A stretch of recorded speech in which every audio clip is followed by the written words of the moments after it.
यत् कृपातमहं वन्दे परमानन्दमाधवम्।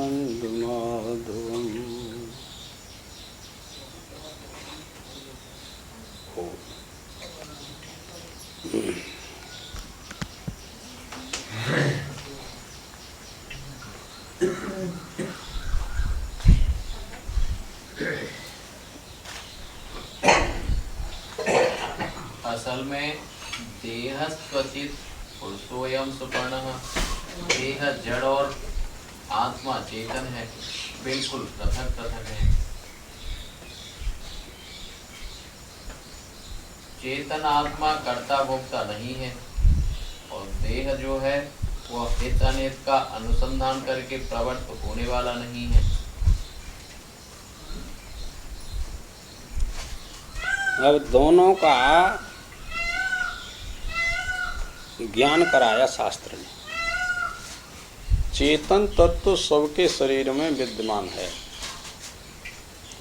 जिसको आत्मा कहते हैं, परमात्मा कहते हैं। तो वो तो न कर्म करता है न भोगता है ना। और वो व्यापक भी है। तो अब इस शरीर में दोनों का सामंजस्य प्रतीत हो रहा है, समझे। इस सामंजस्य को बुद्धि के द्वारा समझकर जानकर हम इससे अलग हो सकते हैं। बिना जाने किसी वस्तु का, बिना जाने बिना ज्ञान करे न तो उसका ग्रहण कर सकते हैं न उसका त्याग कर सकते हैं। दोनों बातें है ना। दूसरी बात बताई कि यह जड़ वस्तु है ना, यह कर्म नहीं करता और यह नहीं भोगता। इसका भी अनुसंधान करना चाहिए और चेतन तत्व का भी अनुसंधान करना चाहिए। तो फिर अब एक तीसरी वस्तु कौन सी है जिसमें कर्म प्रतीति होती है। गीता में तो स्पष्ट करके कह दिया, पंचैतानि महाबाहो कारणानि निमोध में समासे नैव कौन्तेय ज्ञान निष्ठा। ये कहा ना, ये पंच हेतु में कर्म करने के कौन कौन से पंच हेतु बताए। इसमें अभी नहीं बताया। अधिष्ठान, कर्ता, करण और पांचवा हेतु दय। उन्होंने बताया ये 5 हेतु होंगे तो कर्म होगा, इसे आप नहीं रोक सकते। अब यहाँ जो प्रसंग है ये दोनों को पृथक करके बताया जाएगा कि ये कर्म कौन करता है। यहाँ तो बता दिया गीता जी में, है ना। पर वो कहते हैं उन्हीं का निराकरण करते हैं कि वो पंच जो महाभूत हैं वो सब में ओतप्रोत हैं। उनके बिना जड़ वस्तु रह नहीं सकती और वो स्वयं कर्म क्रिया नहीं कर सकते। तो फिर ये कैसे होता है उसको बताते हैं। तो ऐसी स्थिति में क्रोधेत तस्में किस पर क्रोध करोगे? असली बात बोलो, ना ही कर्म मूलम। असल में सुख दुख की जड़ जो है कर्म, वह कर्म ही नहीं है। यह जो बात कही कि सुख दुख की जड़ तो कर्म ही है, तो अब ये तो स्वीकार किया हमने। फिर दूसरी बात क्या कही कि कर्म है ही नहीं। कर्म ही नहीं है तो फिर सुख दुख कहाँ से होगा। इसका मतलब है कि कर्म प्रवृत्ति जो है वो अज्ञान में होती है, अध्यास में होती है, अविद्या में होती है, बस और कोई बात नहीं। ये आप याद रखना, 3 बात होती है। इच्छा, ज्ञान, क्रिया।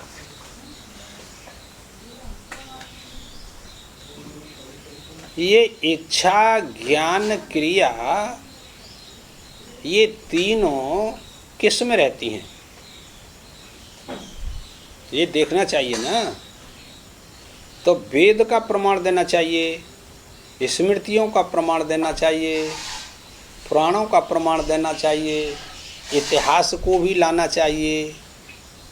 सारे प्रमाण ये किस लिए हैं कि हमको यह बिल्कुल दृढ़ निश्चय हो जाए कि ये वास्तविकता क्या है। वास्तविकता क्या है इसको नहीं जानते आप लोग। तो देखिए, सदैव सौमेदमग्र आसीत एकमेवा द्वितीयम्। तो पहले तो ये बात बताई कि नाम और रूप दो प्रकार का ही संसार है। छोटा कर लिया संसार को, नाम रूप रखे, पर नाम और रूप में ये तीन बातें होंगी कि नहीं होंगी। कौन सी? इच्छा, ज्ञान और क्रिया, ये तीन बातें हैं ना। तो तदैक्षत भविष्यम, तदैक्षत तो उसको इच्छा हुई है ना, तो इच्छा का समाधान कर दिया। तो वो कहते हैं फिर ज्ञान क्या, कि ज्ञान के अंतर्गत ये इच्छा बैठी हुई है। क्या कि फिर वो क्रिया आ गई, बहुश्यामी, ये क्रिया हो गई। इच्छा, ज्ञान, क्रिया तीनों का हुआ ना विश्लेषण, है ना। तो वो उस चेतन तत्व में इच्छा, ज्ञान, क्रिया सब रहती हैं। ये तीन बात रहती हैं और इनको बाहर निकाल करके वो फैला देता है। समझे? जब उनको यह फैलाता है ना, तो फिर वह अपने जो वास्तविक स्वरूप है, वही वास्तविक स्वरूप में यह सब लीन रहती हैं। समझे? और जब फैला, हाँ, इच्छा, ज्ञान, क्रिया उसके अंतर्गत हैं, पर अभी किसी को पता नहीं। वो इसीलिए कहा कि वो एक ही है, दूसरी कोई वस्तु नहीं है, ये कह दिया। तो अब उसमें से ये बाहर निकलेंगी, बाहर निकलेंगी तीनों चीजें, इच्छा, ज्ञान और क्रिया। तो वही जो चिदात्म शक्ति है, जो ज्ञान शक्ति है, वो ईश्वर का स्वरूप धारण कर लेगी। वेदांत में माया विशिष्ट चैतन्य को ईश्वर कहते हैं, अविद्या विशिष्ट चैतन्य को जीव कहते हैं, और इनसे दोनों से जो भिन्न है वो शुद्ध ब्रह्म है, चिदात्मक है, वो ज्ञान स्वरूप है। ठीक है? अब प्रक्रिया में कोई विरोध नहीं रहा। इच्छा, ज्ञान और क्रिया माया सहित ब्रह्म में मान, हाँ, वो उसी में लीन रहती हैं। और जब, हाँ, उसी में रहती हैं, चिदात्मा में, निरुपाधिक में रहती हैं ये सारी व्यवस्था जो है।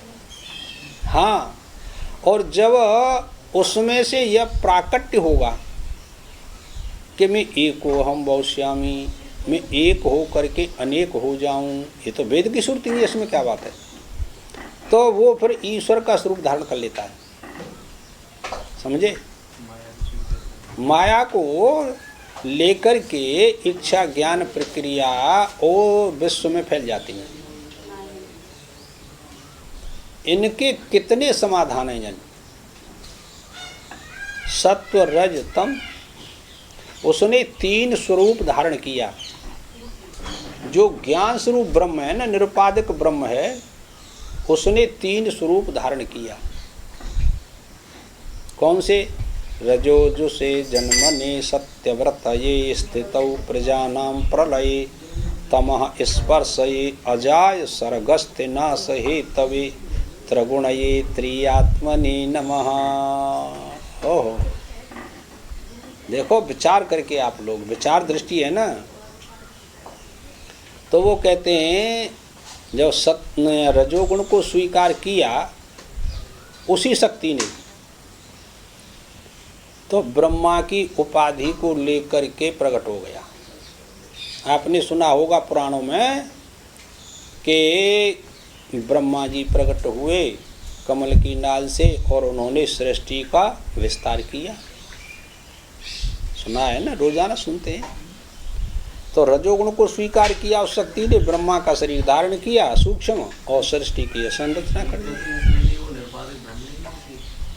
क्या स्वीकार किया? हाँ, उसी ने, माया है ना उसमें, माया शक्ति है, समझे नहीं, वो शक्ति रूपा है, उसमें किसी प्रकार की हलचल नहीं हुई। अभी समझ में तो कठिन आएगा ना। अच्छा, इसका दृष्टांत पहले सुन लो अपने प्रश्न का। समुद्र में अनेक प्रकार की तरंगें, बेची, फैन, बुदबुदे उत्पन्न हुए, तो समुद्र में क्या हलचल हुई कोई? ये समझ में नहीं आएगा तुम्हारी। उस समय कोई परेशानी नहीं हुई समुद्र में, समुद्र ज्यों का त्यों रहा, उसमें कोई लेना देना नहीं। और लेकिन आवर्त, तरंग, बीची, फैन, बुदबुदा, वो सबको अलग अलग नाम रूप हो गया कि नहीं? फिर समुद्र में क्या परेशानी हुई, उसके स्वरूप में कोई हलचल हुई कि नहीं? कि नहीं। ऐसे में मान लेंगे कि फैन में भी है, बुदबुदा में भी है। वो सब जल रूप ही है ना। हाँ, जल रूप है। अब जान ना फिट हो, फिर ऐसे को अभी फिट कैसे है जाएगी आप लोगों कुछ की? नहीं करता फिर तो भी उसने माया कर। हाँ, ये फिट नहीं होगी अभी पंडित जी, आपको बहुत तपस्या करनी पड़ेगी। ये देखो फिट क्यों नहीं होती ये बातें, कि अभी मल दोष मोह की वृत्ति अभी कहीं बैठी हुई है। ये भी बात बताएंगे आपको, समर्पण भाव में आएगी ये बातें, समझे? तो अब उसमें ये संसार जो है उत्पन्न हुआ, रजोगुण को स्वीकार करके, सत्वगुण को स्वीकार करके पालन करने लगा, और तमोगुण को स्वीकार करके संहार करने लगा। बाकी एक ही वस्तु रही, अपने में से निकाल करके विस्तार कर दिया, और जब उसकी इच्छा होती है अपने में लीन कर लेता है। मकड़ी का दृष्टांत नहीं है ये। ऊर्णनाभि शास्त्र में ऊर्णनाभि नाम है, जब वह अपना मकान बनाती है, अपने को रहने का स्थान बनाती है, तो वो जाला बुन लेती है, और जब मन में आती है तो उसको निकल भी जाती है। बाकी कुछ हुआ ही नहीं। कार्य रूप में जो दिखाई दे रहा है या उससे भिन्न दिखाई दे रहा है, नहीं है तो उसी का स्वरूप है ना। पंच महाभूत उत्पन्न हुए हैं, तो वो कहीं से मेटीरियल लाया था? कुछ नहीं, केवल संकल्प मात्र है। अनुभव है कि संकल्प मात्र, बाकी कुछ नहीं है, बस और कोई बात नहीं। इसी को कह रहे हैं कि ये इच्छा ज्ञान क्रिया उसने विस्तार किया और सारा ब्रह्मांडों की संरचना कर दी। हुआ कुछ नहीं, और कोई बात नहीं। उसी को कह रहे हैं कि अब इस कर्म का कर्ता कर्म ही, कर्म की प्रवृत्ति नहीं है, तो सुख दुख भी नहीं है। ये कर्म प्रवृत्ति जो है वो अध्यास में बैठी हुई है, ऐसा समझे। वेदांत प्रक्रिया के अनुसार ये सुख दुख किस में है? अध्यास में। क्यों अध्यास में है? कि रज्जु में सर्प जो प्रतीति हो रहा है, न तो अज्ञान और न हुआ प्रकाश, जिसको मंद अंधकार कहते हैं ना, तो वो क्या है कि वो अध्यास है। ऐसे ही हम में तुम में जो सुख दुख बैठा है ना, वो अध्यास में है।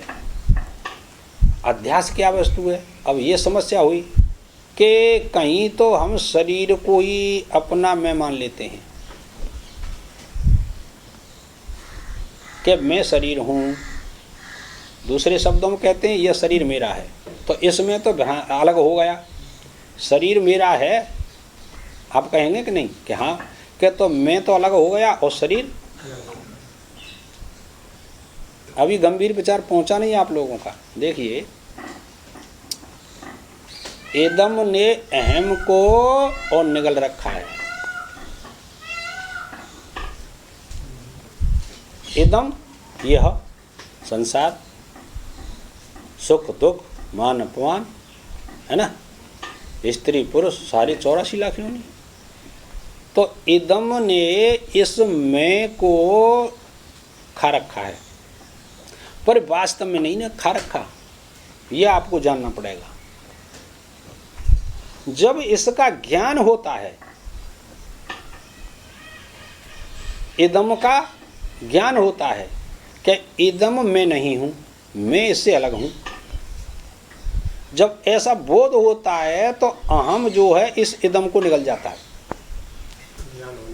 ज्ञान होने पर होगा पंडित जी, ऐसे नहीं होगा, ये याद रखो। क्यों कि जैसे अब देखो कितनी सरल कर दी बात आप लोगों के लिए। उसी से इदम उत्पन्न हुआ और उसी को निगल लिया, अर्थात दूसरे शब्दों में समझो कि उसको आवृत कर लिया। काई कहाँ से उत्पन्न होती है? जल से, और उसी को आवृत करती है, ढक लेती है। ऐसे ही इस ज्ञान को आवृतम ज्ञान मेतेन ज्ञानिनु नित्य वैरणा। कितनी बात बढ़िया बताई भगवान ने। ज्ञान का जो नित्य वैरी है ना, ये काम, काम माने इच्छा, है ना। अब क्या बताएं भगवान 16वें अध्याय में ये बात बताई भगवान ने। 21वां श्लोक, त्रिविधम नरकस्येदम द्वारम नासन्मात्मन काम क्रोध लोभ तस्मादेतम त्रियम त्यजेत। अब इसमें तो स्पष्ट वर्णन कर दिया कि कोई मोक्ष मार्ग को प्राप्त करना चाहता है अर्जुन, तो इन 3 बातों का त्याग करना पड़ेगा। 3 बातों के त्याग से शरीर अध्यास चला जाता है, यानी शरीर का त्याग हो जाता है। हाँ जी, काम क्रोध और लोभ, 3 बात बताएं। काम माने इच्छाएं, इच्छाओं में कोई विघ्न करे तो आपको क्रोध आएगा कि नहीं? आपको आपके पुत्र नाती बेटा घरवाली कुछ कहे कि इस काम को मत करो, आप कहेंगे तो नहीं, तू कुछ नहीं जानती हो, मैं करूँगा इसको, तो क्रोध आया। तो शरीर में अध्यास है, इसीलिए हम क्रोध करते हैं, है ना। अब और लोभ आया, परमार्थ का काम आपने लोभ कर लिया, तो इच्छा में क्रोध और लोभ बैठे हुए हैं। और इस इच्छा होती क्यों है? कि फल के लिए इच्छा होती है। ध्यान करना, हाँ, फल के लिए इच्छा होती है। तो अब इस फल का कारण क्या है?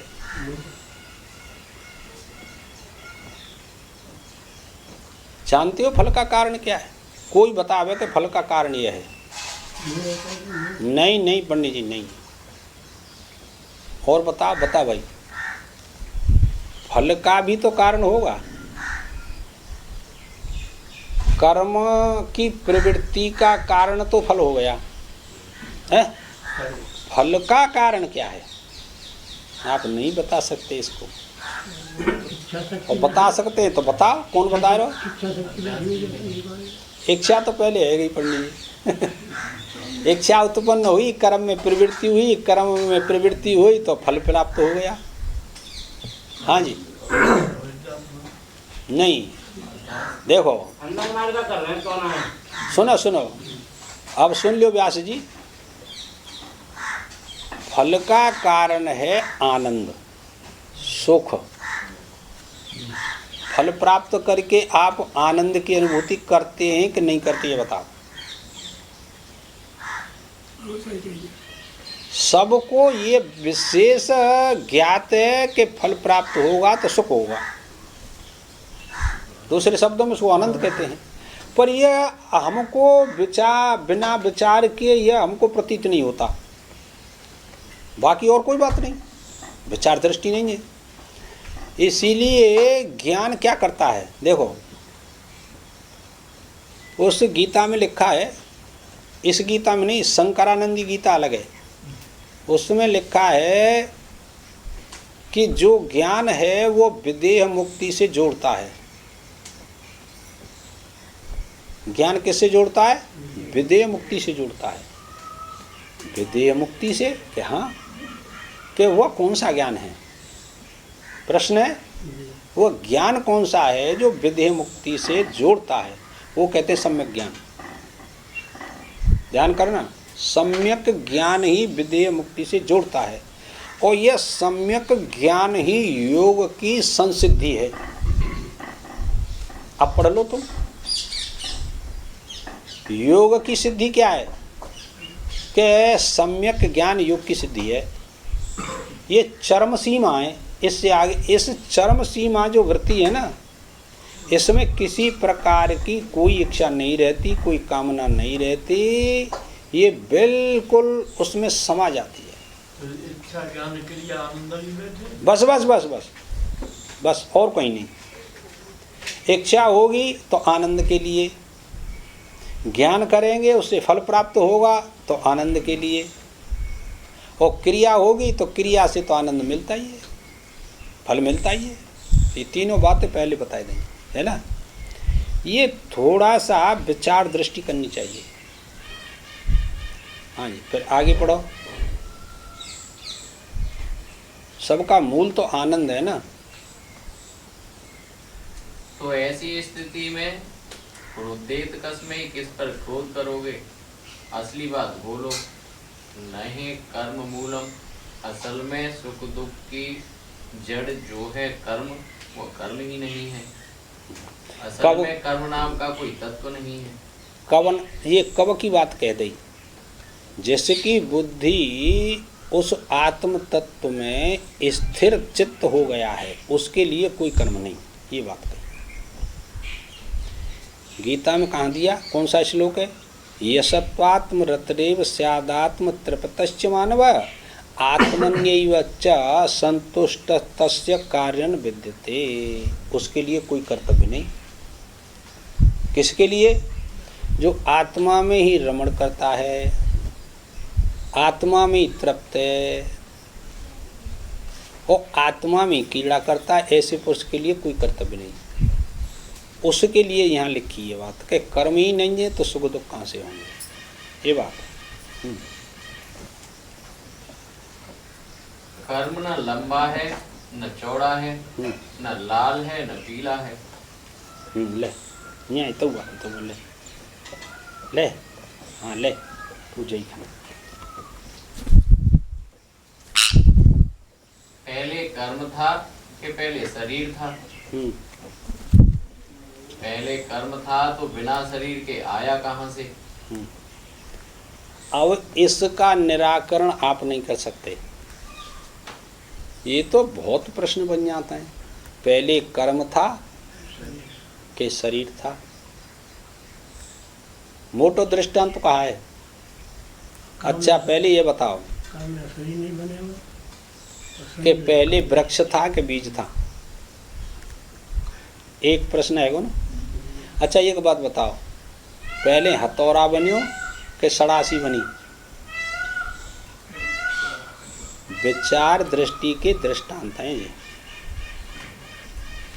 आई समझ में? देखो फिर हथौड़ा कायते बनायो, जब हथौड़ा बनियो लंबरदार तो बिना सड़ासी के पकड़िए, वो हथौड़ा कैसे बनाए दो? आगे में हाथ पे पकड़ ले। अब बताओ, सबकी बोलती बंद, ये दृष्टांत में सबकी बोलती बंद। ये तो जल्दी खाएगो, ले और ले ये कर खाए।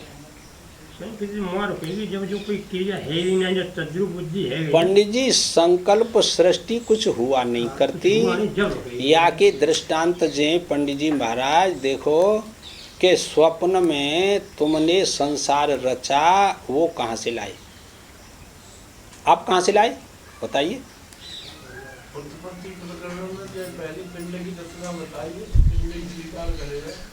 हाँ, ये आप लाए कहाँ से? स्वप्न के पदार्थन के लिए पंच महाभूत लाए के? पर्दे पर जो चित्र दिख रहे कहाँ हैं? वो पंच महाभूत युक्त हैं, कौनते रहते हैं? जागृत में देख ले, ये बात है। ये संकल्प सृष्टि है, इसमें ज्यादा चित्त मत दो। शास्त्र का तात्पर्य इतना है कि तुम ज्यादा चित्त इसको मत लगाओ, नहीं ये आपको परेशान कर देगा संसार। आप निर्णय नहीं करेंगे संसार क्यों बन दबो लिख रही को अद्धा वेदा इसको कौन जान सकता है ना।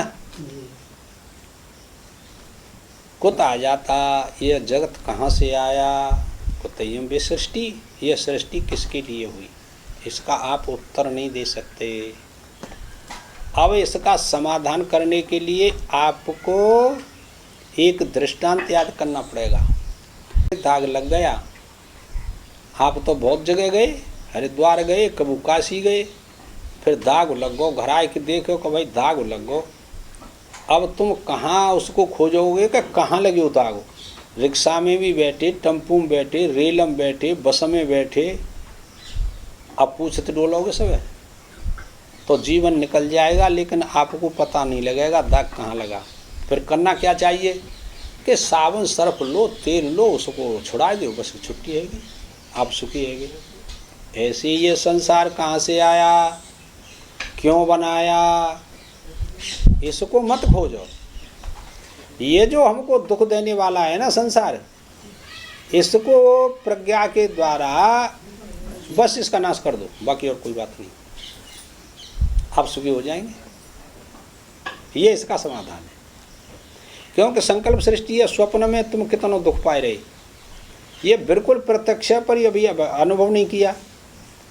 शेर ने आक्रमण किया, चोरों ने घेर लिया हमको और हम बड़े परेशान और हमको मार रहे, पर समझ में ना आई बात, समझे।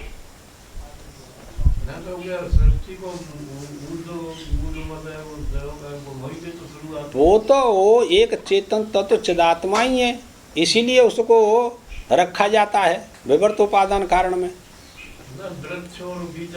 हाँ, वो तो ऐसी सबका बीजम वा सर्वभूतानां विद्य पार्थ सनातनम, गीता का श्लोक है। संपूर्ण भूत प्राणियों का बीज अर्जुन तू मुझको जान, मेरे से अतिरिक्त और कुछ नहीं है। और फिर देखो उसी श्लोक में कह दिया, मत्ता परतरम नान्यति किंचिदस्ति धनंजय, मुझसे परे धनंजय और कुछ है थोड़ा ही। सृष्टि कुछ होती तो भगवान इसको काहे को लिखते श्लोक है कि कुछ सृष्टि है ही नहीं। ऐसे ही स्वप्न के पदार्थ, एक बहुत माननीय पुरुष हो, सदाचारियों, विशेष भक्तों, सबरो गांव उसका आदर करता था और सम्माननीय व्यक्ति हो। अब स्वप्न देखा और स्वप्न में पुलिस आई और उसको पकड़ लिया, हथकड़ी डाल दी। अब पकड़ के ले जा रहे हैं, गांव वाले देख रहे हैं कि ये तो बहुत अच्छो व्यक्ति हो, सब अच्छो कहते जाते, सदाचारी हो, भगत हो, सबकी सहायता करतो, है ना, परमार्थी हो। आज तो नीचे कुना रह गई और रो मत जाए रो है, अब मैं कहा करूँ, मेरी तो बेइज्जती है गई, बड़ा भारी रो को लेके जा रही पुलिस का, छोड़त हो रही है। अगाड़ते झटे एक साधु आ गई, उनको पहले आओ करते हुआ घर वानी की, भगत जी आज रोए कैसे रही हो, कि महाराज पूछो मत कछु, देखो मैंने कोई कर्म तो करो ना, मुझे पुलिस ले जा रही है। और गांव के तो कहेंगे कोई कर्म करो हो वो जाने, जो हुई तो ले जा रही है। नहीं अच्छा आदमी हो तो पुलिस का ही ले जाती, तुम बताओ। महात्मा ने कहा कुछ नहीं, तेरे को ये स्वप्न हो रहा है, कुछ नहीं है, छोड़, सब बेकारी बातें, काई गुरु रहे तू, बड़ो समझायो। जट इतनी देर में जट आंखें खुल गई, स्वप्न टूट गया, जग गो। अब जागे हो तो वानी कही के चो भाई, पुलिस पकड़ के ले जा रही, मैं बड़ा दुखी था, महात्मा जी ने समझायो। अब उसको सत्य माने कि उसे सत्य माने, स्वप्न में समझायो ना, तो अब महात्मा ही बात सत्य माने कि वो पुलिस पकड़ के ले जा रही, वह बात सत्य माने, दोनों स्वप्न है। क्या समझे। जागृत अवस्था आने पर पंडित जी, महात्मा की बात सत्य के वो सब मिथ्या था, स्वप्न था, है कुछ नहीं। ऐसी तुम देखो, सत्य को जो लक्षण करो, श्रद्धा को लक्षण है वो सत्य वेद गुरु वाक्य हैं, श्रद्धा असविश्वास। श्रद्धा और विश्वास है तो वेद शास्त्र ने की बात सत्य माननी पड़ेगी कि यह संसार केवल स्वप्नवत है, वास्तव में कुछ नहीं, कुछ हुआ ही नहीं। समस्या तो यही है। और हम मरे जा रहे हैं सुबह से शाम तक, क्यों कि अध्यास में जीते हैं सभी लोग, बाकी और कोई बात नहीं। जब वो जगा तभी तो उसको सत्य माना। और का तो तुम जाग जाओ, प्रियतन पुरुषार्थ करो तो जाग जाएंगे। सदा सोते थोड़ा रहते हैं लाला। श्रद्धा और विश्वास की महत्ता बताइए। हाँ, विश्वास और श्रद्धा की महत्ता बताइए। चलो,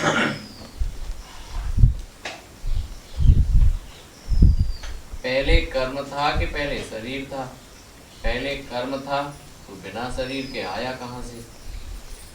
बिना शरीर के किसने कर्म किया? पहले शरीर था तो अब बिना कर्म के कैसे पैदा हो गया? तो दोनों यदि साथ साथ ही पैदा हुए तो एक दूसरे के साथ संबंध कहाँ से जुड़ा? कर्म का भी तो संबंध होता है, तुम्हारा कर्म के साथ संबंध नहीं है। संबंध न हो तो दुख सुख आते क्यों करते हैं आप सब? इसका मतलब कर्म के साथ संबंध मान रखा है, बाकी और कोई बात नहीं, और कोई बात थोड़ा ही है। दोनों अनादि हैं। हाँ जी, कर्म और संबंध और जीव, वो कहा कि ये अनादि संबंध है। वेदांत की प्रक्रिया बहुत अच्छी समझाने की है इनकी। तो कार्य कारण भाव कहाँ से आया? परंपरा हो तो परंपरा नाम की वस्तु क्या है? और ले अब की जड़ उखाड़ रहे हैं, कर्म की जड़ उखाड़ रहे हैं कि परंपरा है। तो परंपरा क्या होती है? परंपरा कोई वस्तु तो है नहीं, शब्द ही तो है परंपरा। कि हाँ, परंपरा के अंतर्गत क्रिया भी आती है, कर्म भी आते हैं। परंपरा चली आ रही है, भूमियाँ पूजेंगे पहले, और भूमियाँ का वस्तु है? बस परंपरा है हमारी बड़ी बूढ़ी न की जी, तो परंपरा है। बात का छूना है थे पर परंपरा है। हाँ, कितनी समझाओ भैया परंपरा, भाई तू चो ना पढ़े रहो कि परंपरा है हमारी बड़ी बूढ़ी ना पढ़ी।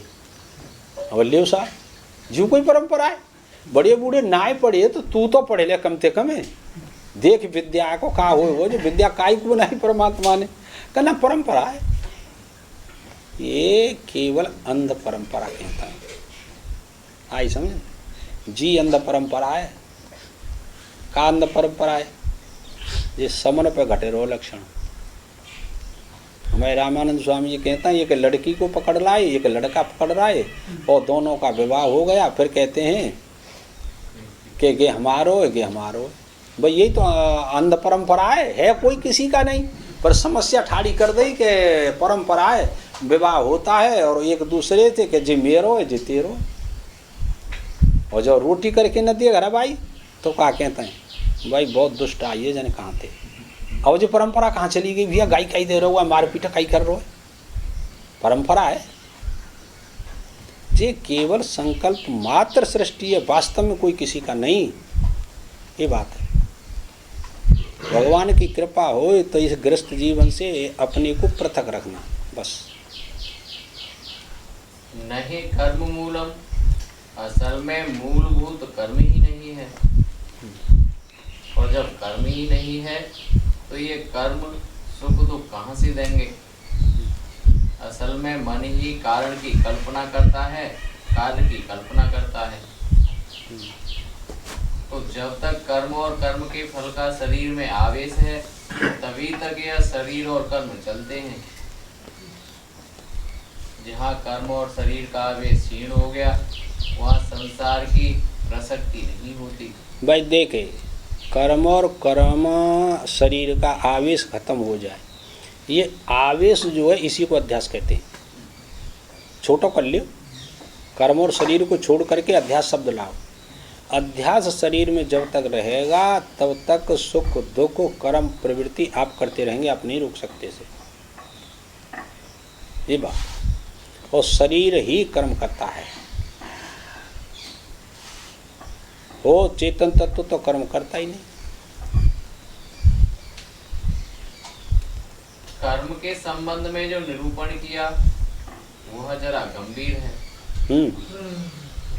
गंभीर इसीलिए है कि बहुत सूक्ष्म गति है कर्म की भी।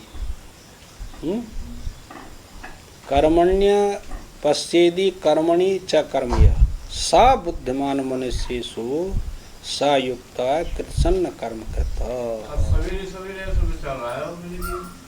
देखो ये जो विज्ञान हत्या जहाँ तक पहुँच गई है, रोबोट बनाया था। हाँ हाँ। और वो उनमें जो शक्ति हत्या है वो मनुष्य की है। और सब क्रियाकलाप कर रहे हैं वो मनुष्य जैसे ही। हाँ। ऐसे ही जो शरीर हत्या भगवान के बनाए हुए रोबोट है। घी रोबोट है और का बिल्कुल सही है। तो देखो कर्म में अकर्म, अकर्म में कर्म देखने वाला पुरुष जो है वो कौन पुरुष होता है? वो योगी होता है। गीता का वाक्य ना, सा बुद्धिमान मनुष्येषु स कृत्सन्न कर्म कृत। वो मनुष्यों में बुद्धिमान होता है और वही योगी होता है और वही संसार के बंधन से छूट जाता है। बोलो क्या करो? और 100 बार गीता पढ़ ली पर समझ में ना आती। और हमने बताया भी है कई बार, इसका विश्लेषण भी हुआ। कर्म में अकर्म कैसे देखें, अकर्म में कर्म कैसे देखें, तो सूक्ष्म गति है कर्म की। क्योंकि हिंदू धर्म में बल्कि सभी धर्मों में यह मानते हैं कि आदमी जैसा करता है वैसा ही फल प्राप्त करता है। जैसी करनी वैसी भरनी। हाँ, कुछ न कुछ तो है कर्म में, कोई न कोई शक्ति है ना। इसी से सारे जीव बंधे हुए हैं। कल 16 तारीख है वो डॉक्टर आया तो कुर्सी छोड़ करके मेरे पास आए, बैठी खाट के पास। तो 2-4 बात पूछी, मैंने बताई। कह तो ठीक है, मैं तुमसे ही समाधान करता हूँ।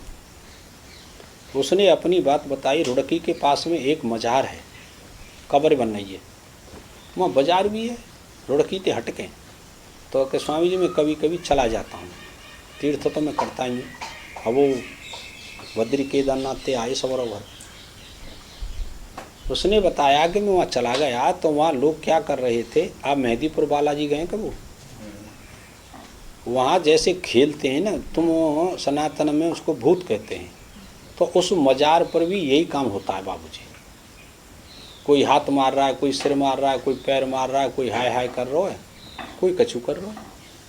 तो यूँ कह रहे हो कि मैंने उनको देखा स्वामी जी, 10, 20, 50 थे। तो मैंने क्या अनुमान लगाया कि इनको पैसा दे दिया है इन लोगों ने और इन पे जी करवाए रहे हैं ऐसे, क्योंकि जनता आएगी, पैसा चढ़ाएगी, हमको पैसा बहुत मिलता है, तो ये पैसे से खरीद करके इन पे ये सब स्वांग करवा रहे हैं। मैंने स्वयं कहा अपने मन में, पर हम तो दर्शन करने गए थे, कोई बात नहीं। फिर मैंने उसके सामने खड़े हो करके कहा कि जी तुम्हें कोई शक्ति है ऐसी अलौकिक, तो तू हमारे ऊपर आ, हम देखें तेरे को, ये सब ढोंक कर रखा है। ऐसा कह करके नमस्कार करके मैं चला आया बाजार में।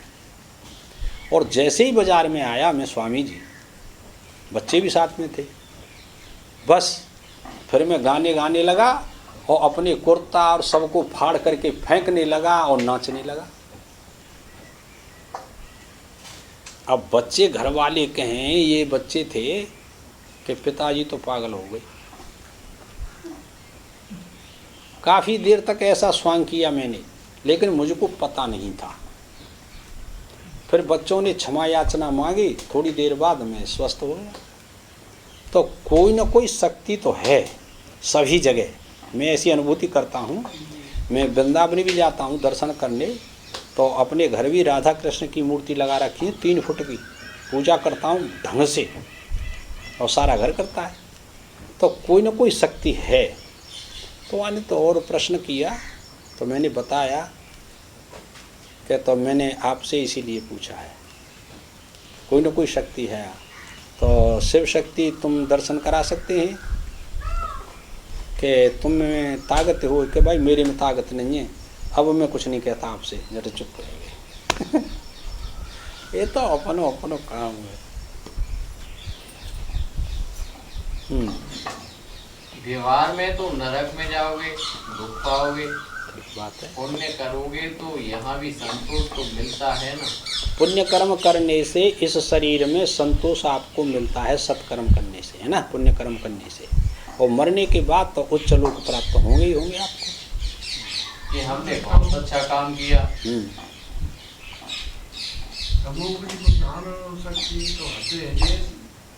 वो तो तुम्हारा जैसा संकल्प है ऐसी शक्ति होगी, और कोई बात नहीं।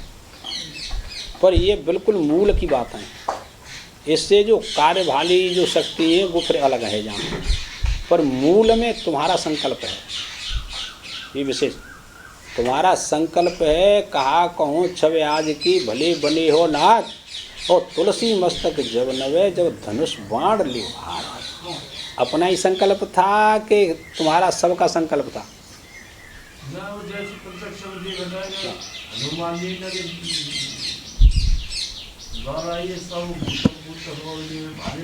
वो संकल्प अनुसार है ना।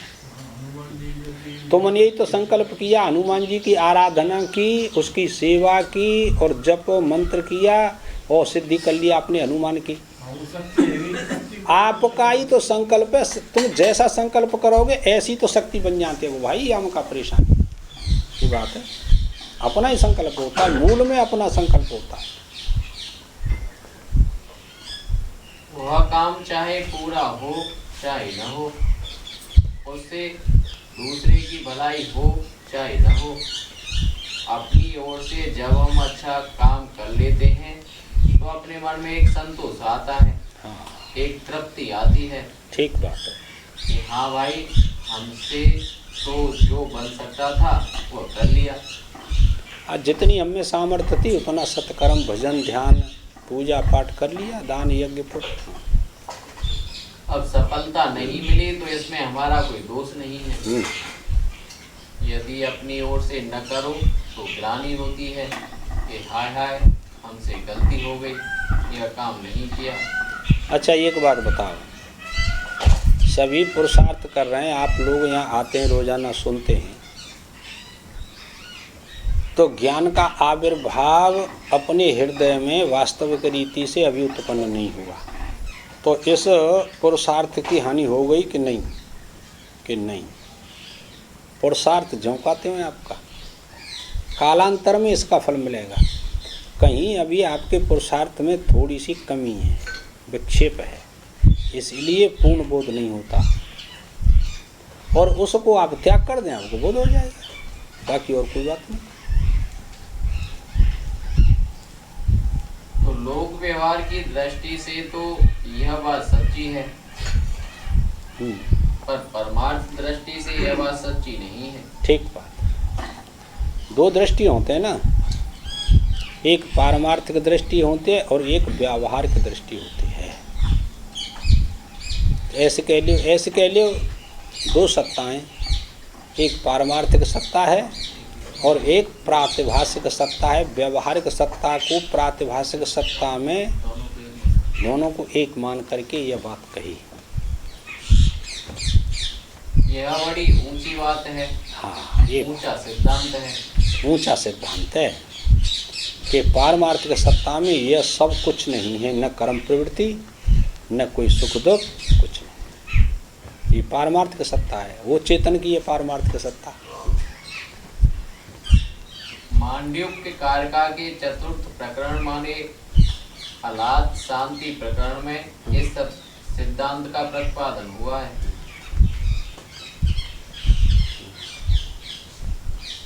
आप तो जानते ही हो कि सुखदेव जी गुरु और गौड़ापाद जी शिष्य।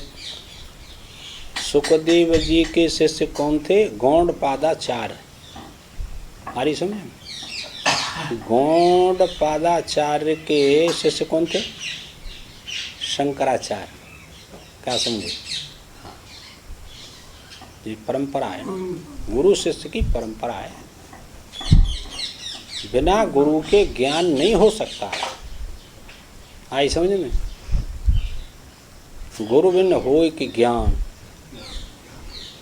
ये बात ज्ञान नहीं हो सकता है। श्रद्धा होती है, बाकी और कोई बात नहीं। विश्वास होता है तब ज्ञान होता है। हाँ, गुरु में विश्वास श्रद्धा विश्वास नहीं है तो आपको ज्ञान नहीं होगा। रोज सुनो, रोज पढ़ो। ये श्रद्धा एक विशेष महत्व रखती है। तो श्रीमद् भागवत के तत्व ज्ञान के संबंध में सभी सिद्धांतों का गौड़ पादा कारिका में वर्णन मिलता है। अब देखो, किसी ने कहा कि सुख दुख का कारण तो कर्म है। बोले ठीक है, परंतु जिस कर्म को तुम सुख दुख का कारण बताते हो उसका तो अस्तित्व ही नहीं है। कर्म के साथ इस आत्मा का कोई संबंध जुड़ता ही नहीं है।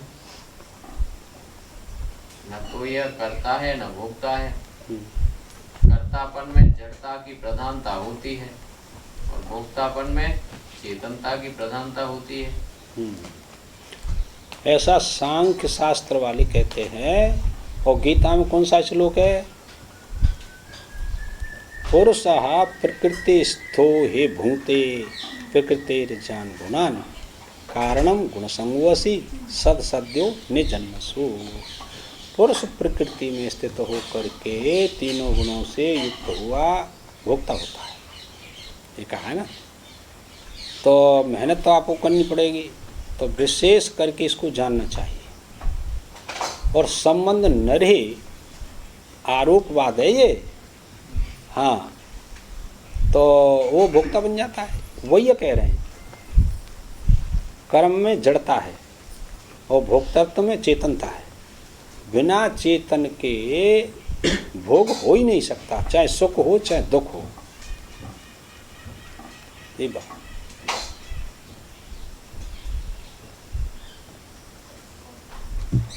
गीता के 13वें अध्याय का श्लोक आप याद कर लेना।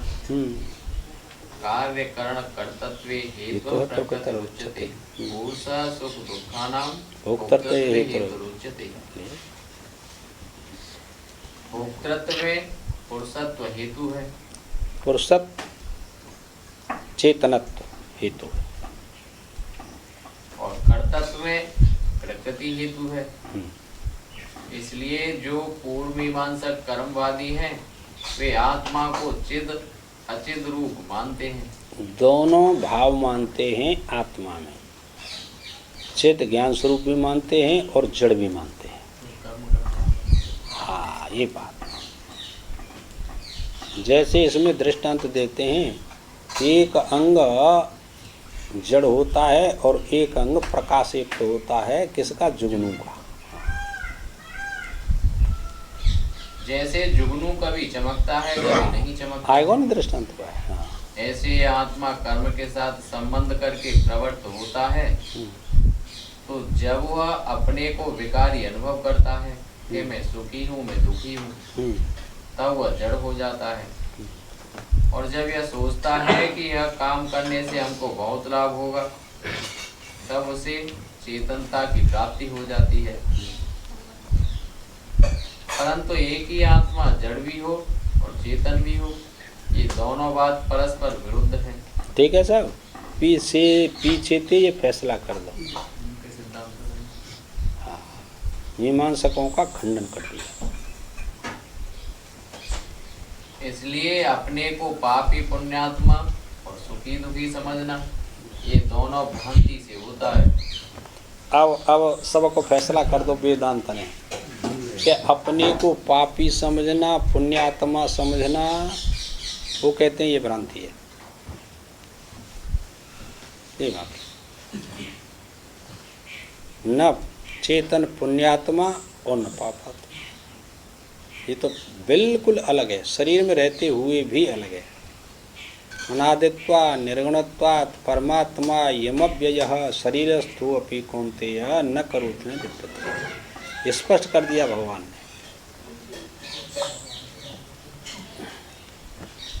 असल में न आत्मा पापी है, न पुण्यात्मा है, न सुखी है, और स्वर्ग नरक में जाता आता भी नहीं है, न परिच्छिन्न है। कौन? आत्मा माने जीवात्मा।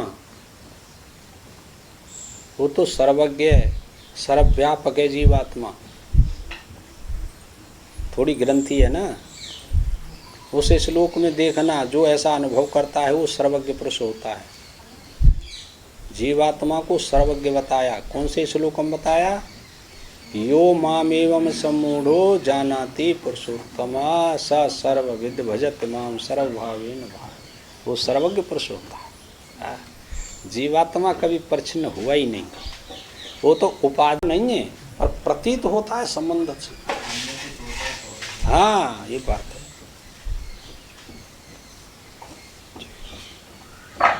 तब कौन है? यह तो ब्रह्म ही है। देहस्त्वचित पुरुषोऽयं सुपर्णः। यह देह जड़ है और पुरुष चेतन है। अब वह किसके ऊपर क्रोध करे कि उसने हमको दुख दिया? सुख दुख जिस कारण रूप कर्म की तुम कल्पना कर रहे हो, उस कर्म का तो अस्तित्व ही नहीं है। वह तो जब देह में आवेश होता है, माने वह अपरिच्छिन्न आत्मा एक शरीर में बैठकर यह सोचने लगता है कि मैं करता हूँ, मैं भोगता हूँ, तब यह अपने को कर्म के साथ संबद्ध मानता है। अच्छा, क्रोध कौन पे करे? ये दृष्टांत आ चुका है। दांत जीवे काट दे, फिर तुम कौन पे क्रोध करोगे? ये तो बताओ। है नहीं करते आप क्रोध, पर है वो तो है वो, बस और कोई बात नहीं। हाँ? इसलिए मूलम कर्मेणि नास्ति कस्मात् क्रोधेत। जब मूल में कर्म ही नहीं है, तब फिर किस पर क्रोध? मूल को खोजना चाहिए। मनुष्य जीवन ये मूल की खोज के लिए है, सत्य की खोज के लिए है। जो सत्य की खोज करता है उसे ही सत्संग कहते हैं, ऐसा समझो स्थूल बुद्धि से, है ना। तो तुम खोज करने के लिए आए, उस खोज को पूरा कीजिए।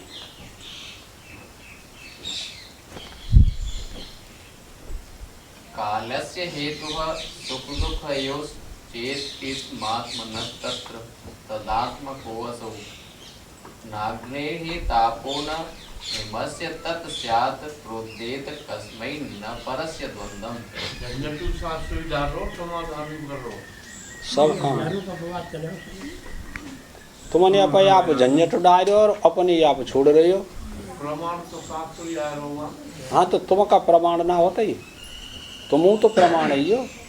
प्रमाणते अपने आप अपनी सिद्धि कर रहे हो। मूल में तो बात जिम्मे माननी पड़ेगी सबको। अपने प्रमाणते अपनी सिद्धि है रही है, वो अपनी सिद्धि ते प्रमाण सिद्ध है रहे। मूल को तो जी काम ध्यान करो। हमने कोई ना फंसायो, हम स्वयं फंस गए पे आप, वो अपने आप ही नहीं कर रहे हैं।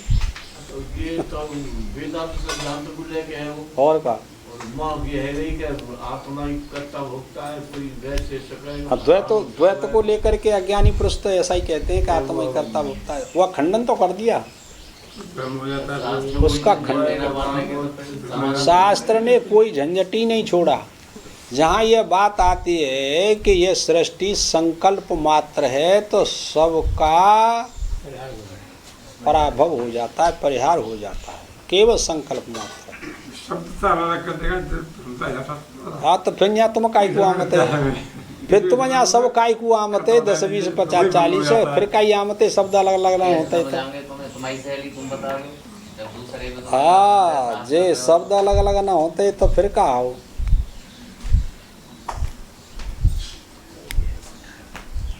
किसी ने कहा कि काल दुख सुख देता है। और ज्योतिष वाले तो यही कहते हैं कि काल आएगा तो सब काम रह जाएंगे पे आप। तो ज्योतिष को उन्होंने श्रेष्ठ मान लिया है ना। एक महात्मा ने कहा था मेरे से, अरे महाराज जी समय आवेगो तो हम पढ़ लेंगे ऐसे। मैं समय आवेगो तब पढ़ोगे। तो आपने मैंने की कहा, मैंने की ज्योतिष शास्त्र को ही आपने सब कुछ मान लिया, परमात्मा तो कुछ नहीं है और आपका पुरुषार्थ तो कुछ नहीं है। जब तक चुप होएंगे। हाँ, तो मानस में तो स्पष्ट ही आया है काल है, कर्म है, ईश्वर है, मिथ्या दोष लगाए। ठीक बात। जो वस्तु का साधारण कारण होता है उस पर दोष नहीं लगाया जाता। दो कारण होते, एक साधारण कारण होता है और एक असाधारण कारण होता है, समझे। साधारण कारण सबका कारण होता है, असाधारण कारण एक का ही कारण होता है। ये दोनों का विश्लेषण है। चलो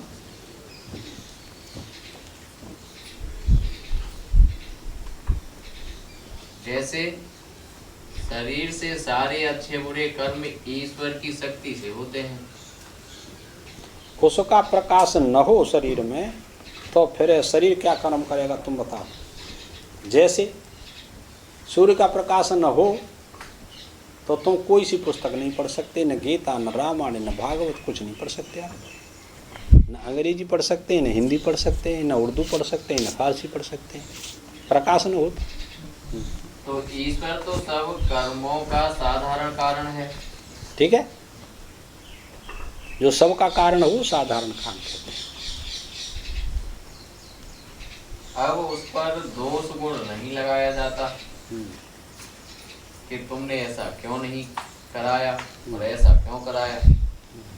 लेकिन काम से पाप होता है, क्रोध से हिंसा होती है, लोभ से चोरी होती है। तो काम, क्रोध, लोभ जो हैं उनको दूर करने की बात कही जाती है। ठीक। ईश्वर को दूर करने की बात नहीं कही जाती। ईश्वर तो सर्व कर्म का साधारण कारण है।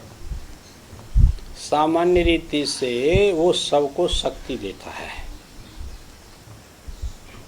तो न्याय वैशेषिक में ये बात बताई, सामान्य का दो लक्षण कर दिया। पर अपर चेती द्विविधम सामान्यम, तो सामान्य दो प्रकार का कर दिया, एक पर और एक अपर। अब यहाँ से शुरुआत हो गई विद्या की, ब्रह्म ज्ञान की, अध्यारोप की, अपवाद की, यहाँ से शुरुआत हो जाती है। पर कहते हैं निर्गुण निराकार ब्रह्म को, अपर कहते हैं सगुण साकार ब्रह्म को। और ये भी बात बताई कि दोनों में से किसी एक का अनुसंधान कर लेंगे आप लोग, चाहे तो सगुण का अनुसंधान करें और चाहे निर्गुण का अनुसंधान करें, आप संसार के बंधन से छूट जाएंगे। अनुसंधान तो करना ही पड़ेगा। ईश्वर तो सर्व कर्म का साधारण कारण है और विशेष कारण काम, क्रोध, लोभ आदि हैं। ठीक है साहब, ये सभी के चित्त में विशेष करके उदय होते हैं। काम, क्रोध, लोभ, मोह, मद, मत्सर, ईर्षा, अहंकार, सबके, पक्षियों के भी होते हैं, पशुओं के भी होते हैं, देवताओं के भी होते हैं, सबके होते हैं। पर वो सबसे पृथक ही रहता है, चाहे देव योनि हो, चाहे पशु योनि हो, चाहे पक्षी योनि हो, चाहे त्रियक योनि हो, कुछ भी हो, सामान्य रीति से सबके पास बैठा हुआ है। दृष्टांत है सामान्य के और विशेष के। सामान्य रीति से अग्नि काष्ठ में रहती है पर उसका दाह नहीं करती। जब उसका विशेष रूप प्रकट होता है तो जिसमें रहती है ना, उसी का दाह करती है कि नहीं? जिससे उत्पन्न हुई है उसी को जलाती है। स्वाश्रय स्व विषय नहीं पढ़ा आपने विचार सागर में? हाँ, ये बात, जिसके आश्रय रहता है उसी का भक्षण करता है और जिससे प्रकट होता है उसी को भक्षण करता है। देखो कितने दृष्टांत हैं यहाँ में, समझने की बात है। सभी प्राणी अन्न से उत्पन्न होते हैं कि नहीं, और उसी का भक्षण कर जाते हैं, आप लोग खा जाते हैं। जिससे उत्पन्न हुआ उसी को भक्षण करता है। ऐसे ही ये अभी बताया था ना, अहम से इदम उत्पन्न हुआ और अहम को ही भक्षण कर गया, पर वास्तव में नहीं किया, आवृत कर लिया है। और जब अहम का ज्ञान होता है शास्त्र गुरु के द्वारा तो इदम का भक्षण कर जाता है, क्योंकि उसी से प्रकट हुआ था और उसी में जाकर के लीन होगा। जो वस्तु जहाँ से उत्पन्न हुई है वह वस्तु वहीं जाकर के रुकेगी, अंत में कहीं रुक ही नहीं सकती। ये सिद्धांत की बात है, वेदांत की ये बात है। इसलिए वहाँ दोष काम क्रोध लोभ का है। पंखा और बल्ब दोनों में साधारण कारण बिजली है। ठीक है साहब। लेकिन जब आवाज आने लगे या आग लगे तो उसका साधारण कारण बिजली के होते हुए भी मशीन की खराबी असाधारण कारण है। वो उसका धर्म है, वो तो मशीन का धर्म है। प्रकाश बाहर फेंक रहे हो ना, बल्ब, बिना बल्ब के वो जो बिजली में प्रकाश है ना, वो बाहर जा ही नहीं सकता। बे बल्ब होगा तो प्रकाश होगा, बल्ब नहीं होगा तो बल्ब प्रकाश नहीं होगा। इसीलिए ये आपका शरीर जो है ये बल्ब है, उसमें ये चेतन तत्व बैठा हुआ है। दो नेत्र हैं, दो नासिका है, मुख है, श्रोत्र हैं, ये बाहर प्रकाश फेंक रहे हैं, सबका ज्ञान कर रहे हैं। भिन्न भिन्न रीति से ज्ञान हो रहा है कि नहीं, क्या हो रहा है, बस। तो और कोई बात नहीं। पंखे में से आवाज का आना बिजली का दोष नहीं है। अब लाला गारू कर देनी, फिर जांचना है वो टाइम, बल्कि मशीन की खराबी का दोष है। हाँ।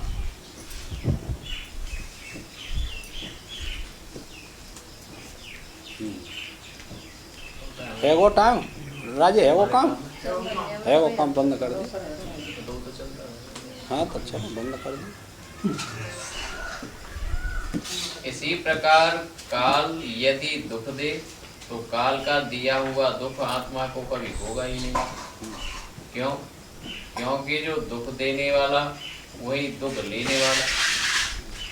काल अगर दुख देगा तो काल को ही तो दुख देगा। आखिर काल क्या चीज? पहली बात तो यह है कि यदि कोई दृश्य वस्तु न हो, कोई जड़ वस्तु न हो, कोई बदलने वाली चीज न हो तो काल का पता ही न चले। खंड खंड काल भी विषय के संबंध से कल्पित है। एक अखंड काल है और वह परमात्मा से जुदा नहीं। अखंड अखंड काल और एक महाकाल और एक अतिकाल, तीन होता है, ऐसे थोड़ा ही है। बोलो सद्गुरुदेव भगवान की जय। ओम पूर्णमदः पूर्णमिदं पूर्णात् पूर्णमुदच्यते पूर्णस्य पूर्णमादाय पूर्णमेवावशिष्यते। हरि ओम शांति शांति।